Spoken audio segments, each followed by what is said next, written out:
എബ്രായ ലേഖനം 9-ാം അധ്യായം 28-ാമത്തെ വാക്യം, ക്രിസ്തുവും അങ്ങനെ തന്നെ അനേകരുടെ പാപങ്ങളെ ചുമപ്പാൻ ഒരിക്കൽ അർപ്പിക്കപ്പെട്ടു. തനിക്കായി കാത്തു നിൽക്കുന്നവരുടെ രക്ഷയ്ക്കായി അവൻ പാപം കൂടാതെ രണ്ടാമത് പ്രത്യക്ഷനാകും എന്ന് നാം ഇവിടെ വായിക്കുന്നു.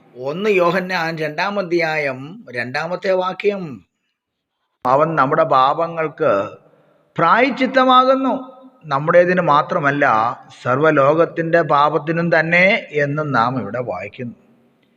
2 വാക്യങ്ങളും കൂടെ ചേർന്ന് വായിക്കുമ്പോൾ, ഇതിനെക്കുറിച്ച് ചിന്തിക്കുമ്പോൾ ഒത്തിരി കാര്യങ്ങൾ നമുക്ക് ആലോചനയായി കിട്ടുന്നെങ്കിലും അതിൽ നമുക്ക് വേണ്ടത് അല്പമായി ചിന്തിച്ചിട്ട് നമുക്ക് അനുഗ്രഹിക്കപ്പെട്ടവരായ ദൈവസന്നിധിയിൽ നമ്മളെ തന്നെ സമർപ്പിക്കാം. നമ്മുടെ ആരാധനയ്ക്കുള്ളതായ നിയന്ത്രണങ്ങളൊക്കെ വന്നു കഴിഞ്ഞു. ഞായറാഴ്ചകളിൽ ആരാധനയ്ക്ക് നിയന്ത്രണങ്ങളായി. അപ്പോൾ മറ്റു കാര്യങ്ങൾക്കൊന്നും വലിയ നിയന്ത്രണങ്ങളില്ല. എങ്കിലും ദൈവസന്നിധിയിൽ ദൈവജനം പ്രാർത്ഥിക്കണം. ദൈവത്തിൻ്റെ അനുഗ്രഹങ്ങൾ ഉണ്ടാകട്ടെ. പരിശുദ്ധാത്മാവ് നമുക്ക് തരുന്ന ആലോചന ഗവൺമെൻറ് തരുന്ന നിയമങ്ങൾക്ക് നാം കീഴ്പ്പെട്ടിരിക്കണമെന്നാണല്ലോ. അതുകൊണ്ട് ദൈവസന്നിധിയിൽ ദൈവജനം ഓൺലൈൻ ആരാധന ഉള്ളിടത്ത് അത് നടക്കട്ടെ. അല്ലാത്തവർ വീട്ടിൽ ഇരുന്ന് പ്രാർത്ഥിക്കാം. എല്ലാറ്റിനും ദൈവം അനുവദിക്കുന്നത് പോലെ, ഒന്നുകൂടെ പറഞ്ഞാൽ ദൈവം വെട്ടുന്ന വഴിയെ നമുക്ക് പോകാം. കർത്താവിൻ്റെ വരവ് ആസന്നമായിരിക്കുന്നതുകൊണ്ട് ഒരുക്കപ്പെടുകയും ചെയ്യാം. നാം ഇന്ന് ചിന്തിക്കുന്ന കർത്താവിൻ്റെ മാറ്റമില്ലാത്ത വചനം, യേശുക്രിസ്തുവിൻ്റെ മഹാപുരോഹിത ശുശ്രൂഷ ഇപ്പോൾ എവിടെ ചെയ്യുന്നു, ആർക്ക് വേണ്ടി വരുന്നു, നമ്മുടെ പ്രത്യാശ എന്താണ് എന്നുള്ളതിനെക്കുറിച്ചൊക്കെയാണ്. ഇന്ന് യേശുക്രിസ്തു അതിവിശുദ്ധ സ്ഥലമായ സ്വർഗത്തിൽ ദൈവസന്നിധിയിൽ തന്നെ നമ്മുടെ മഹാപുരോഹിതനായി പ്രവേശിച്ചിരിക്കുന്നു. അത് നമുക്ക് ഉറപ്പാണല്ലോ. അതിൽ സ്തോത്രം ചെയ്യട്ടെ. നമുക്ക് വേണ്ടി പക്ഷപാതം ചെയ്തുകൊണ്ടിരിക്കുന്ന കർത്താവ് അതെ എത്രയും താമസമെന്നാ വരും. അതാണ് നമ്മുടെ പ്രത്യാശ. അതിപരിശുദ്ധ ദൈവത്തിൻ്റെ സന്നിധിയിൽ അവൻ്റെ വലത് ഭാഗത്ത് നമുക്ക് വേണ്ടി പ്രത്യക്ഷനായിരിക്കുന്നു എന്നുള്ളതാണ് നമ്മളെ വളരെ സന്തോഷവാനാക്കുന്നത്. അവൻ സഹാനുഭൂതിയുള്ളവനായി, അഭയകേന്ദ്രമായി, രക്ഷകനായി, വീണ്ടെടുപ്പുകാരനായി, മധ്യസ്ഥനും ഉപകർത്താവുമായി, പക്ഷപാതം ചെയ്യുന്നവനായി, കാര്യസ്ഥനായി സ്വർഗത്തിലുണ്ടല്ലോ. സ്തോത്രം. നമ്മുടെ കർത്താവ് ഇതെല്ലാമായിട്ട് അവിടെയുണ്ട്. അങ്ങനെയുള്ള കർത്താവ് 2:2 കൂടെ നമ്മൾ ചിന്തിക്കുമ്പോൾ, ഭൗമ മഹാപുരോഹിതൻ അതിവിശുദ്ധ സ്ഥലത്ത് ജീവനോടെ ഉണ്ടെന്നറിഞ്ഞത് തൻ്റെ വസ്ത്രത്തിൻ്റെ തൊങ്ങലിൽ ഞാന്ന് കിടന്നിരുന്ന പൊന്മണിയുടെ നാദം കേൾക്കുമ്പോഴായിരുന്നല്ലോ. വർഷത്തിലൊരിക്കൽ മാത്രം അതിവിശുദ്ധ സ്ഥലത്ത് ചെല്ലുന്ന മഹാപുരോഹിതൻ പാപം ചെയ്തിട്ടുണ്ടെങ്കിൽ മഹാപുരോഹിതനാണെങ്കിലും മരിച്ചു വീഴും.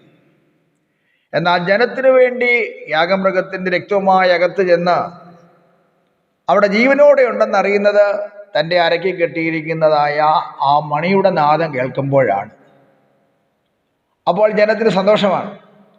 എന്നാൽ അദ്ദേഹം തിരികെ വന്ന് അതിവിശുദ്ധ സ്ഥലത്തു നിന്ന് വിശുദ്ധ സ്ഥലത്തും കഴിഞ്ഞ് പ്രാകാരത്തിൽ വരുമ്പോൾ ജനത്തിന് വലിയ സന്തോഷമാണ്, ആനന്ദമാണ്.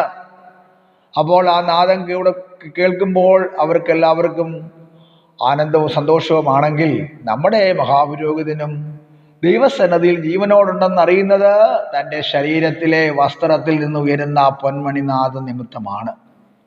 അതെന്താണ് ആ പൊന്മണിനാദം? നമ്മുടെ കർത്താവിൻ്റെ ശരീരം എന്ന് പറയുന്നത് ഇന്നത്തെ ദൈവസഭയാണ്. ശരീരം ദൈവസഭ അല്ലേ? ശരീരമാം ദൈവസഭ. നമ്മുടെ കർത്താവിൻ്റെ സഭയാണ് നാം ഓരോരുത്തരും. നാം ദൈവത്തിൻ്റെ മന്ദിരമാണ്. അപ്പോൾ ദൈവം നമ്മളിൽ വസിക്കുന്നു. നാം ഓരോരുത്തരുമാണ് ദൈവസഭയിൽ കൂടി വരുന്നവർ. എഫേസ്യർ 1-ാം അധ്യായം 22-ാമത്തെ വാക്യത്തിൽ നാം അത് വായിക്കുന്നുണ്ട്.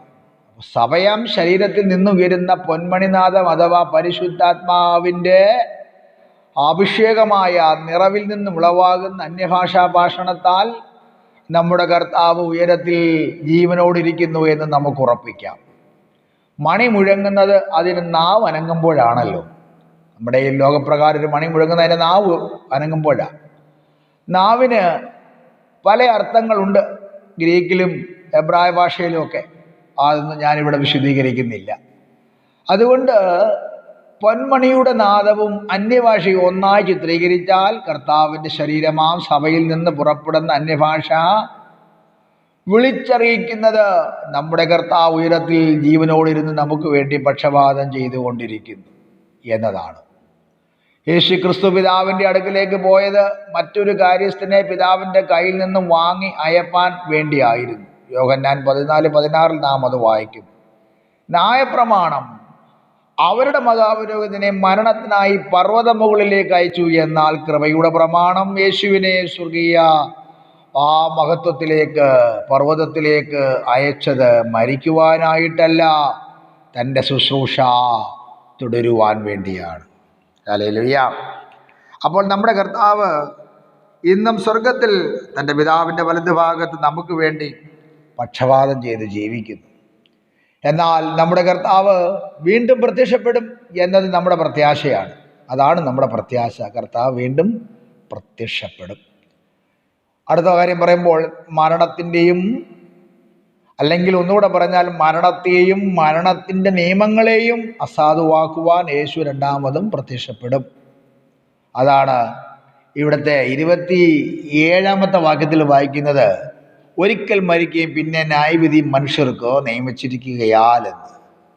അപ്പോൾ ആ വാക്യം വായിച്ച് സ്തോത്രം ചെയ്യട്ടെ. കാൽവറയിൽ പാപത്തിൻ്റെയും ശാപത്തിൻ്റെയും മരണത്തിൻ്റെയും സകല ബന്ധനങ്ങളെ അറുത്ത് കളഞ്ഞു കർത്താവിൻ്റെ മഹത്വം പ്രാപിച്ച് അവനോടൊപ്പം സ്വർഗീയ ഭവനത്തിലേക്ക് കൊണ്ടുപോകുവാൻ കർത്താവ് വീണ്ടും പ്രത്യക്ഷപ്പെടുവാൻ പോകുന്നു. എത്ര പേർക്ക് ആ പ്രത്യാശയുണ്ട്?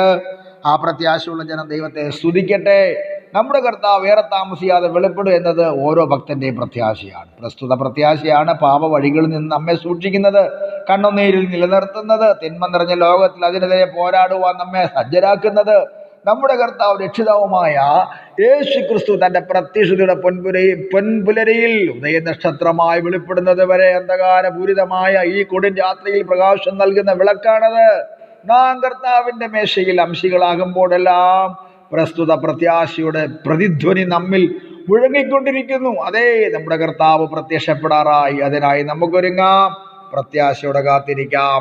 ഈ വചനം നമുക്ക് ഏവർക്കും അനുഗ്രഹപ്രദമാകട്ടെ. ആമേൻ.